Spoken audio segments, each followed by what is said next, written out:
சென்னை அடுத்த திருநீர்மலை உய்யாலம்மன் கோவில் தெருவில் உள்ள லால் பகதூர் சாஸ்திரி தெருவில் கிருஷ்ணவேணி என்பவர் மற்றும் அவரது 3 மகன்கள் உத்திரா மற்றும் கார்த்தி மற்றும் பாண்டியன் ஆகியோர் வீடுகள் அருகில் உள்ள பழுதடைந்த மின் கம்பம் விழுந்ததில் 3 வீடுகள் முற்றிலும் தீக்கிரையாகிவிட்டது. அனைத்து உடைமைகளும் தீயில் கருகி நாசமான நிலையில் எங்கே செல்வது என்ற கேள்வியுடன் குடும்பத்தினர் கண்ணீருடன் ஆழ்ந்த காட்சி சுற்று வட்டார மக்களையும் பெரிதும் கலங்க செய்ய வைத்துள்ளது.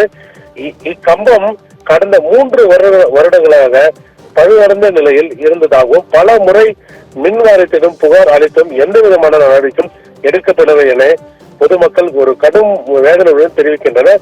அண்மையில் மின் கம்பம் மாற்றுகிறோம் என கூறி அந்த பகுதியில் ஒரு குழி தோண்டப்பட்ட போதும் அதை முறையாக பராமரிக்காமல் விட்டதோடும் இன்று அந்த மின்கம்பம் விழுந்தது. வீடு மீது கம்பம் விழுந்ததன் விளைவாக தீப்பொறி பட்டு இறைக்கான அந்த நேரத்தில் வீட்டில் யாரும் இல்லாத நேரத்தில் பெரும் உயிர் சேதம் தவிர்க்கப்பட்டுள்ளது. பொதுமக்கள் மின் வாரியத்திற்கு மாநகராட்சிக்கும் கண்டனம் தெரிவித்துள்ள நிலையில் புகார் அளித்தும் நடவடிக்கை எடுக்காத அலட்சியத்தான் இந்த சம்பவம் காரணமாக என அவர்கள் வலியுறுத்தி இந்த சம்பவத்தை தொடர்ந்து நடவடிக்கை எடுக்க வேண்டும் எனவும் அதே போல இனி இது போன்ற சம்பவங்கள் இது போல நடக்காமல் இருக்க முறையான நடவடிக்கை எடுக்கப்பட வேண்டும் என்று அப்போது மக்கள் ஒரு கோரிக்கையானது விடுக்கப்பட்டுள்ளது.